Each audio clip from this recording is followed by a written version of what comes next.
something happening to the world right now. I mean, NFT investor accidentally burns 135,000 CryptoPunk trying to borrow money. Paris was full of garbage. 91% of Twitter's revenue comes from advertising. Elon Musk suffers a huge loss. And oh my gosh. Hello everyone, that's Alex Gatz and Anthony Demersico from Banxe, and that's our news podcast today. Anthony, hi. Hey Alex, how's it going? Glad to have you back. Yeah. Thank you, Anthony. Thank you for backing me up last time. I was in Paris for the Paris Blockchain Week Summit, which was actually great. I met so many great people there, and actually it was strikes there. You can't imagine. Paris was full of garbage all over the Paris. You can see like 5 meters of rubbish there. It was just crazy. It was strikes. It was like the gas that actually make you cry. You know, it was a police fighting all over. So it was crazy week. But actually the Paris Blockchain Week Summit, it was a great thing. I met so many great people. I met so many great projects. So many great time I had there. Pity you haven't been there with me. We would have really a lot of joy there. Yeah. How was your weekend, by the way? It was good. It was good. It's funny. It's ironic you said the whole trash thing, because one of the stories I was talking about last week was about the protests and strikes going on in Paris. So I was talking about it and you were actually there living it. And ironic to that too, I was in Paris a year ago and the same stuff was going on there. And there was like gas bombs being thrown right in the middle of Paris. So it seems like it's happening all the time now, but glad to hear you came back safe and sound. Yeah, thank you. And it looks like, you know, the world is something happening to the world right now. I mean, you have the Silicon Valley station, the USDC situation, FTX, and now it's, you know, like, I'm not even mentioning war in Ukraine, but when you think like it's Paris, it's a capital of the world and the capital of fashion and it's capital of beauty, of architecture, of everything, perfect cuisine there, and then you go to the city center, you see Arc de Triomphe, Tour Eiffel, Champs-Élysées, and they're full of rubbish. Yep. But I want to mention, no rats in Paris, no rats. It was like meters of rubbish, but no rats. That's interesting, actually. I don't know how they do that. Yeah. There's no cats and no rats. Interesting. Yeah, I mean, but anyway, I'm glad I'm back. Yeah. I'm glad that you're here with me today. But I'm not alone, and I'm happy that you're not alone. So let's go to the first article, first news of the day that we want to mention is something happened with citizens again. Anthony, please share. Perfect. Sounds good. So our first article for today, we have First Citizens is to buy Silicon Valley Bank's deposits, loans in about 600 or 60 billion agreement with the FDIC. So the FDIC says that Silicon Valley bridge banks 72 billion in assets will be purchased by the First Citizens at a discount of about $17 billion. The FDIC announced late Sunday, U.S. time, that it had finalized a deal with Raleigh, North Carolina-based First Citizens Bank to acquire the deposits and loans of the failed Silicon Valley Bank. Bloomberg had initially reported that the deal was nearing completion and could be announced as early as Monday morning, which it was. In a statement, the FDIC said that all depositors of Silicon Valley Bridge Bank, the bridge bank set up by the FDIC after FVB's failure, will automatically become depositors of First Citizens Bank and Trust Company.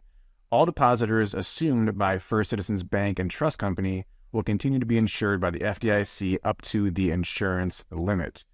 So we're kind of seeing here that, just to be clear too, this isn't actually SVB. This is the bridge bank that was created after SVB failed. So they kind of created a bridge bank where all the other assets went that was insured by the FDIC. So First Citizens is buying or acquiring that bank. So obviously they got a really great discount. I mean, there was almost $72 billion in assets. They got it for $16 billion. So I'm sure someone was going to scoop up this bank regardless. I mean, they do have a pretty good background repertoire in helping Web3 companies and helping startups, you know, the crypto companies, things like that. So we'll see what happens from this.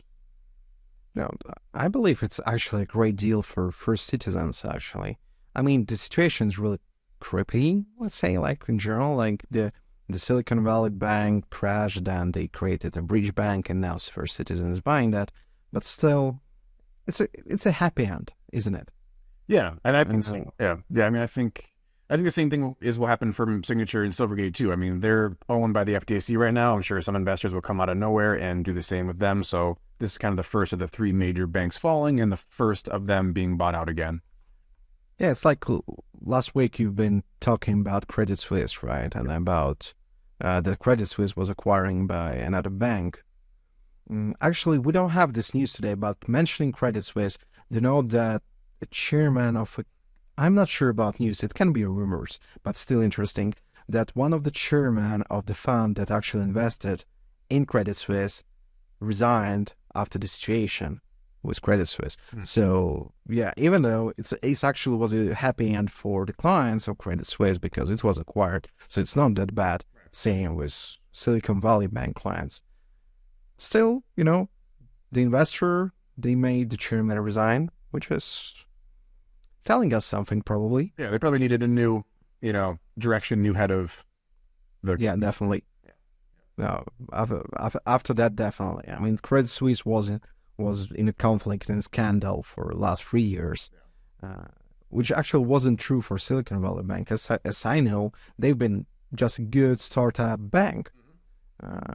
And it's actually a good thing that Mercury, one of the biggest startup and the really well-known startup bank in States, is still here, is on the market, and nothing happened with that because actually I have plenty of friends that using Mercury as their banking solution in States, and that would be a big failure for everyone actually if something will happen. But anyway, seems like nothing super crucial. Let's go further. And we've been talking about ChatGPT for like last month. Anthony, by the way, are you using ChatGPT? No, I'm not. Are you? Yeah, I mean, for like on a daily basis. I mean, I love it. Yeah, ChatGPT made you need to start doing this. Like, I'm not writing anymore. I don't think about emails. I need to say to some of our clients that for them, I'm writing my emails personally, but for example, when I need marketing emails or I need a sales pitch, I'm just going to ChatGPT and telling, okay, I need a sales pitch about that and that, and he's creating that in like 10 minutes, and then I need just, 20 minutes of adjustments, and it's ready, when usually it takes me like an hour to create an email. Or, for example, our marketing team, by the way, they're using that to create a lot of content, like entire social medias that you can see in Telegram, Instagram, Discord, whatever. If you want to take a look, you can go, and actually 80% of texts are generated by ChatGPT right now in Banxe. So it's a cool thing. And we have a small news here that ChatGPT can now access the internet with new OpenAI plugins, which actually the thing about, and I don't know if you know, but ChatGPT 3, that was actually the old version. The new version is ChatGPT 4, which is like 700 times faster, whatever. It didn't have any access to the internet. Right. So the data was aggregated till 2021. Like September. If I'm not right, please September. tell me in the comments. Yeah. So yeah, and right now they're creating its official plugins that can be used to ChatGPT, that ChatGPT can access the internet. And here's some additional information about that. Artificial intelligence chatbot ChatGPT can now retrieve information from online sources and interact with third-party websites via a new plugin feature introduced by its creator, OpenAI.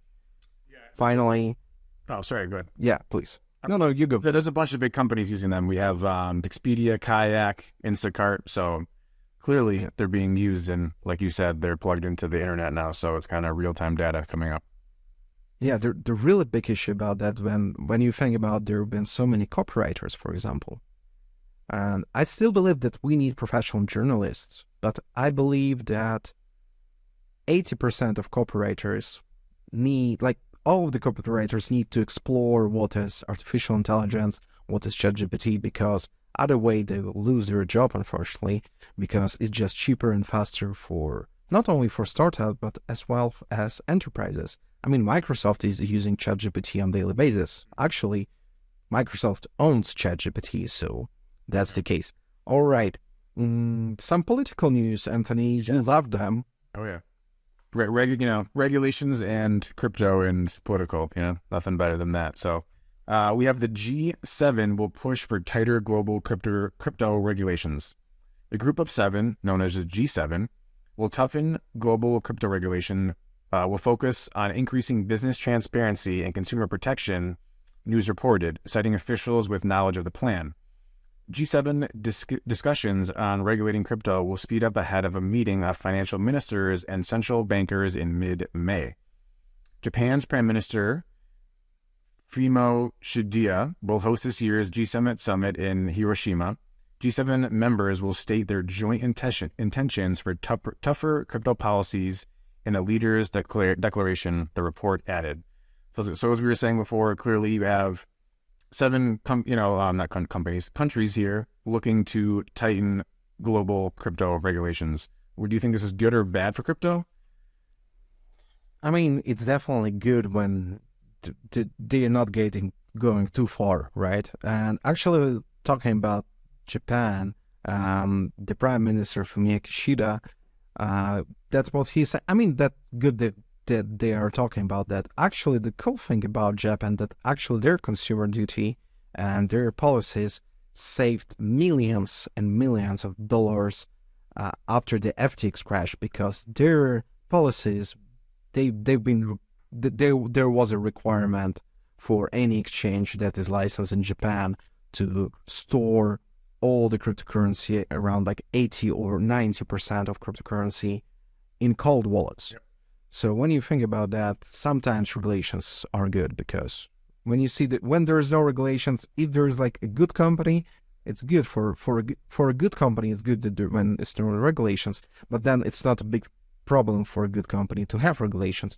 But for bad companies, regulations are always bad, and for clients it's bad as well. Yeah. So I believe that we need more regulations, but we need to have a dialogue with regulators, with lawmakers, and that's a key thing. If there is no dialogue, then we will lose the market. There won't be a crypto adoption, never. Yeah. I mean, cryptocurrency obviously is more of a global currency, right? There's no US dollar, there's no euro. So I think in order for this to work, we kind of need for these countries to come together and create regulations, but let's just hope they're not too tight.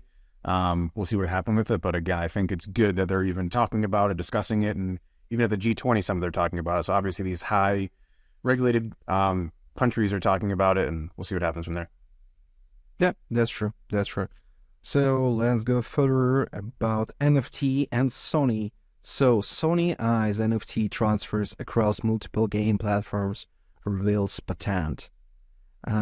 What I can say, Sony Interactive Entertainment, they are doing something with NFT. So what they want is they filed a patent for a framework allowing users to transfer and utilize non-fungible tokens.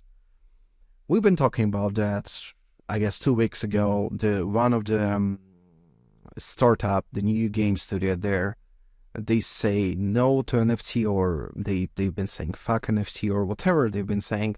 And actually, I support that positioning. I've seen and you've seen plenty of products, plenty of games with NFT. There's no sense right now. It's not making games better.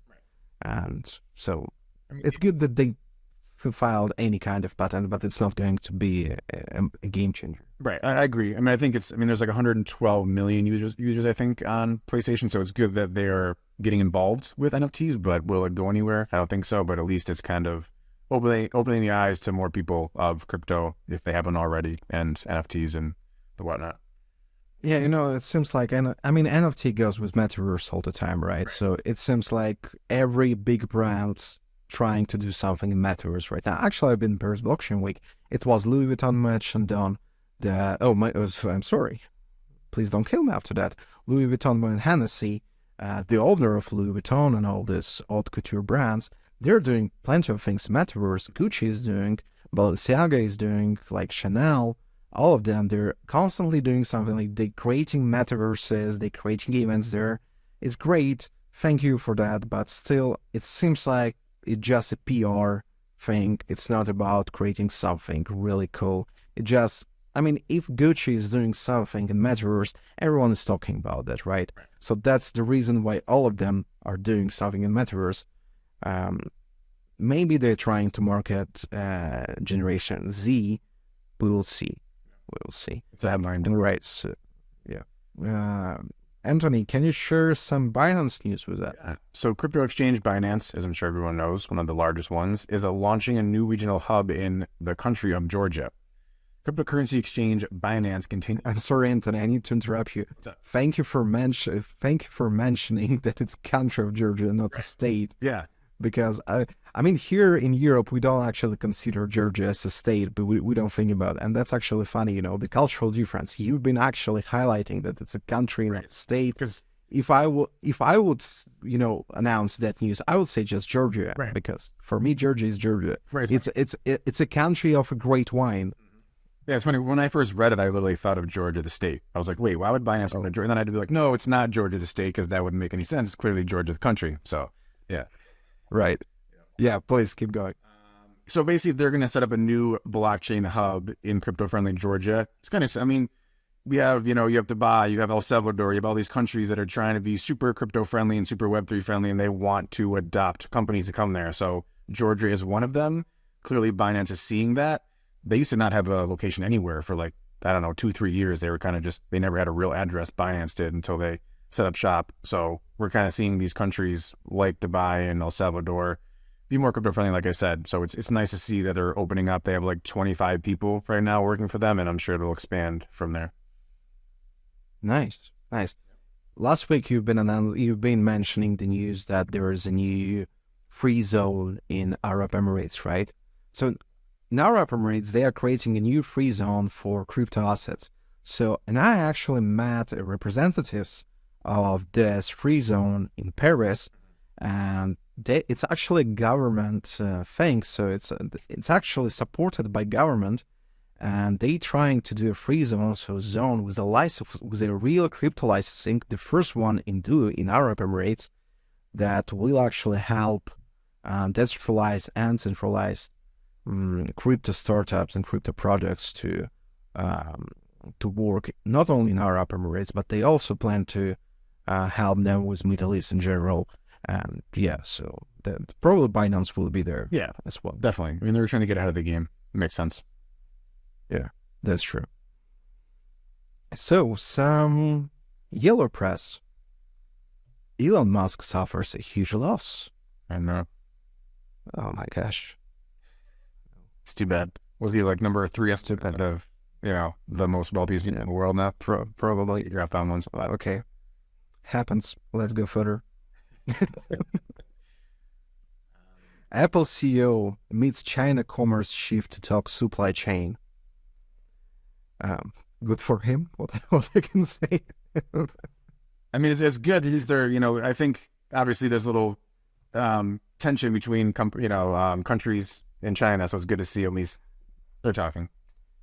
No, that's true. That Washington and Beijing are being like, it's really tough right now, right? We have a war in Ukraine, and China, the Chinese, is it like president or prime minister, who's the who is there a president in China? I don't know. I think so. So yeah, so the president of China visited Moscow. He visited Putin to discuss something like the potential cooperation, whatever, and at the same time, I can imagine how Apple is actually stressed because the entire production is in China and Taiwan right now. And there was last year, it was a situation like a conflict between Taiwan and China. And so the thing that actually the prime minister or the chief of commerce of China is meeting Tim Cook means that actually something not really good happens right now in China. And anyway, it's good that they're trying to bridge that somehow. All right. So let's go further. Anthony, do you want to talk about NFT? Yeah, it was interesting reading this one. So next we have NFT investor accidentally burns 135,000 CryptoPunk trying to borrow money. So basically, he bought a CryptoPunk number 865 or 685, excuse me, for 77 Ether. And what happened is he went to use that NFT as collateral, and when going through the process, he accidentally permanently burned it. So he just lost 77 Ether, around $135,000 in the process. So it's kind of interesting that could even happen. I mean, he's an experienced investor. He has other NFTs as well. I mean, I don't know how that could happen, but clearly when he was trying to borrow money, one of the options was to burn it. I don't know why you'd want to do that. So it's a pretty interesting, news headline we have here. Yeah, I mean, it's a good lesson for everyone. Be careful with your cryptocurrency. Be careful with your NFT. Be careful with your money. Do your own research. Don't click anything before you're 100% sure about that. And just, in Banxe, we have a really great support team. You always can ask us about something, and we'll also answer you with a big, big pleasure. All right. So we actually talking a lot about France. That was in last week, right? Yeah, it's a lot of French talk going on here. Yeah, I mean, and right now it's not about strikes, it's not about rubbish and garbage, and it's not about Paris Blockchain Week. It's about French lawmakers propose ban on crypto influencer promotions.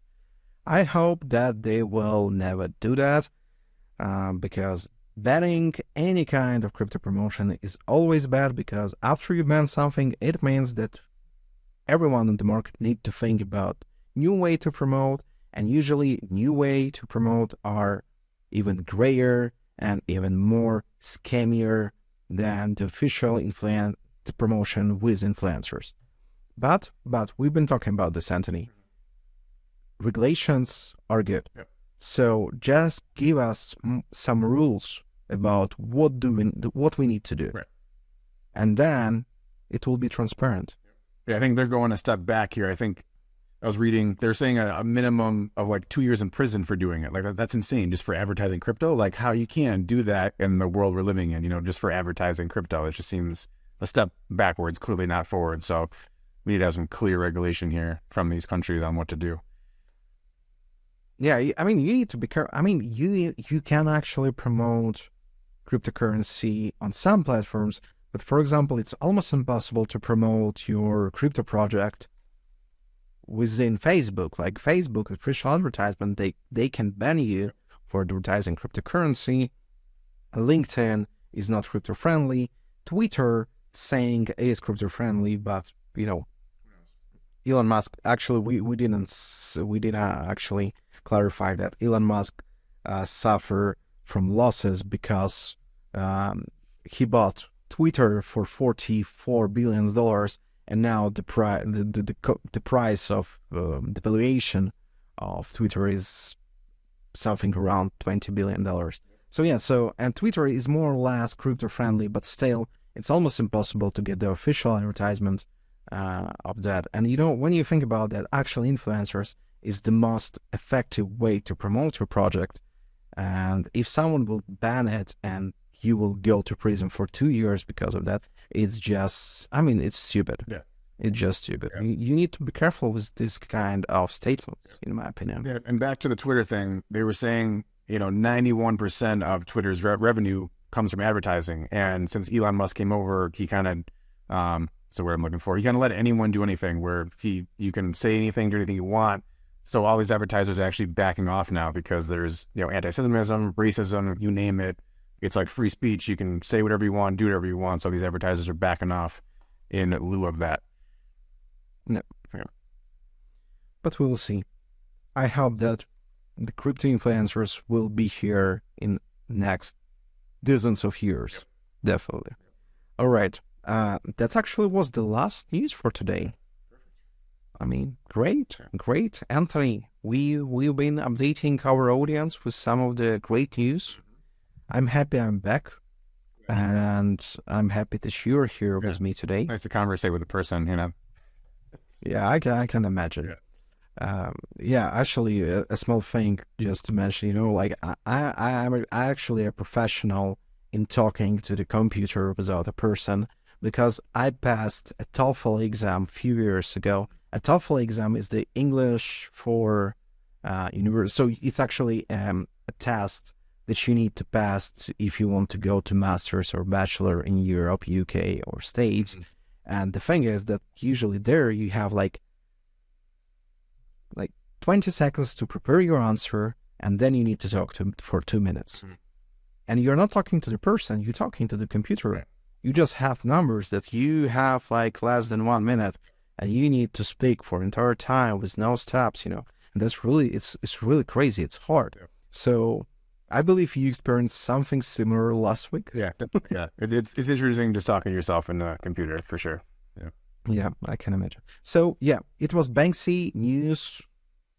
Subscribe, like, comment. Anthony, thank you again. Thank you for listening to us. See you guys. See you later. Thank you.